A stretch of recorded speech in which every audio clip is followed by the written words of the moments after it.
So it is the 4th of July. Happy 4th of July to everybody out there. But of course, the holiday hasn't stopped Donald Trump from going on his incredibly weird rants. You know, it's like his favorite hobby. When he's not golfing, he is ranting on social media, on Truth Social, typing in all caps and spreading conspiracy theories. It's like his favorite thing to do. He did it on Twitter as president, and he's still, to this day, just raging on social media, not doing much. So he put out this incredibly weird 4th of July message. It's never just, happy 4th of July to all Americans out there. It's never just celebrating the holiday, putting the politics aside. Never that with Donald Trump. It's always a conspiracy theory. It's always a rant. So we're going to look at this statement, talk about it a little bit, but man, is this weird. So it's on your screen right now. Donald Trump said, "Happy 4th of July to all, including our highly incapable president who uses prosecutors to go after his political opponent, who choked like a dog during the debate, but tried to pretend it was international travel, only 12 days rest. And when that gig was up, he blamed it on a cold." All right, let's just stop right there. So already obvious misinformation from Donald Trump. He's still going with this, Biden sent the prosecutors after me, but he's never provided evidence for this. This is like such a popular lie from the Republicans these days that somehow magically the president was behind a prosecution in Manhattan. I don't know if they know how the United States works, how federalism works, but that's impossible. There's obviously no evidence, but it's not even something that Biden could do. It's not even something he could do. And as I mentioned, this is the most important part. Literally no evidence. Literally none. Zero. Nada. They just say it to have a political talking point. And then, man, he's still yapping about the debate, saying that Biden choked or whatever this stuff, and then talking about the international travel, the cold that President Biden had. Yeah, I don't know about you, but President Biden going all around the globe to different time zones, meeting with different leaders, leader to leader, meeting to meeting, I think is pretty tiring. And doing that while sick and then coming back and having a presidential debate, all while still being president, still going to meetings, still getting briefings, still reading every single day. I don't know. To me, that sounds tiring. Donald Trump just gets to sleep in all day. He doesn't do anything. He gets to hit the golf course, go on social media, have dinner at Mar-a-Lago, and then calls it a day. Joe Biden is traveling, he's giving speeches, he's talking to voters, he's talking to leaders, he's doing all the things as president, and then he has to go on a debate stage. So he's trying to poke fun at the realities of the situation, but who is he? He just sits there all day, goes to bed, whenever he wants, wake up whenever he wants. He's not doing the job as president. He's doing the job of sitting around. That's what Donald Trump does. So I just find it amusing how he's going after Joe Biden's debate performance. And can we just, before I move on, last thing, can we just stop the facade that Donald Trump's debate was great? He always tries to frame himself as oh, I won the debate. No, he didn't. His debate was terrible. All he did was lie. He didn't lay out any policy. He wasn't even coherent. Nobody understood what he was saying. He was just lying about Joe Biden, lying about his record and all that nonsense. So, cut it out with the, I won the debate and Joe Biden was so bad. It's absolutely not the case. Anyway, let's continue. He says, also, respects to our potentially new Democratic challenger, laughing Kamala Harris. She did poorly in the Democratic nominating process, starting out at number 2 and ending up defeated and dropping out even before getting to Iowa. But that doesn't mean she's not a highly talented politician. Just ask her mentor, the great Willie Brown of San Francisco. Someone else I have to compliment is deranged Jack Smith. So again, before we move on, the attacks on Vice President Harris are disgusting. This is someone who was DA, Attorney General, incredibly accomplished senator in California, incredibly accomplished, an amazing resume, going after people in California for breaking the law. And she's done a great job as vice president. I mean, his nickname is so childish. Laughing Kamala Harris. Are you kidding me?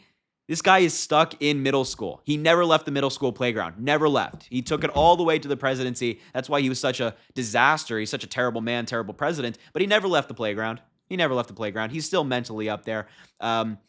It's just such a. Anyway, I could go on. I don't want to dwell on Donald Trump's petty, ridiculous insults. And Kamala Harris is the vice president nominee. She's not the presidential nominee. Joe Biden is our guy. But anyway, last paragraph he has here. Someone else I have to compliment is deranged Biden prosecutor Jack Smith, who has become a legend in his own mind for all those cases he has lost. The corrupt prosecutors are working hard for Crooked Joe, but it'll never be enough. Make America great again. Still going after Jack Smith. Still going after him. He's such a chip on his shoulder about being held accountable. He knows what he did. He knows that all the what he was charged with, whether it be January 6th or in New York or the classified documents or in Georgia. He knows he did something wrong, and that's why he has to attack these prosecutors. And he still attacks these prosecutors to this day and does weird stuff like this, continuing to put his followers after them, I'd say. Jack Smith has been targeted. Alvin Bragg has been targeted. Fonnie Willis has been targeted. Tanya Chutkin, all these folks that Donald Trump has gone after, his followers then do too. He knows exactly what he's doing, and that's just what makes it even more disgusting. And as I mentioned at the beginning, he couldn't just put out a, happy 4th of July. Couldn't just say that. Couldn't just put the politics aside, put the conspiracies aside. No, he couldn't. He has to go on his tangent. He has to go on his rant. If he doesn't do it, he has a bad day. He gets in a bad mood. His ego gets fractured if he doesn't have his adoring supporters in the comments telling him how amazing he is and how right he is about everything. It's just such a weird political movement they have on the right over there, the MAGA movement, which, doesn't stand for Make America Great Again anymore. It stands for Make Attorneys Get Attorneys, and that's the truth. But I want to show you this statement. And I want to show you what President Biden was doing today, just to draw that contrast, just to show you what the two men were up to. So Donald Trump was ranting on social media, on the golf course, all that stuff, whereas President Biden was speaking at the White House, honoring our troops, honoring our military, the brave men and women who go out there and put their lives on the line every single day for this country. And it just shows you the difference in the men. So take a look at this clip from Biden's speech at the White House today, where he's talking about our brave men and women in uniform. Take a look. You're incredible.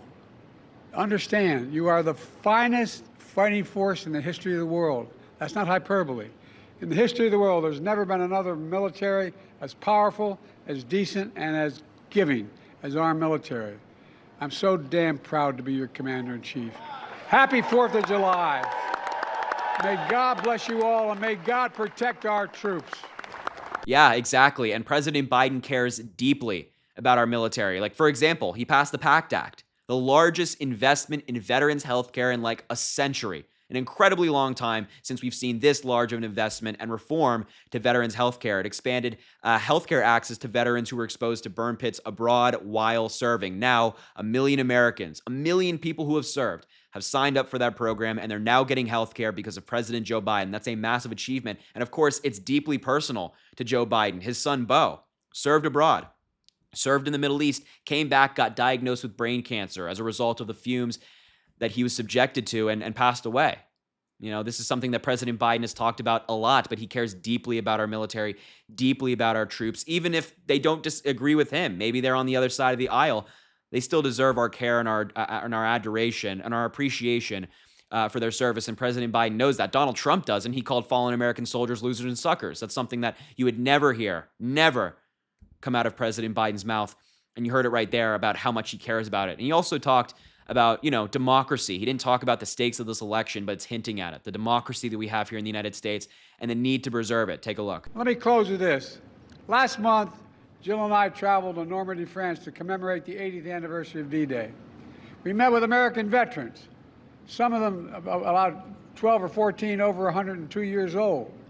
Veterans who we toured the battlegrounds, went to the cemeteries, and looked at what was happening. There should be no question about it.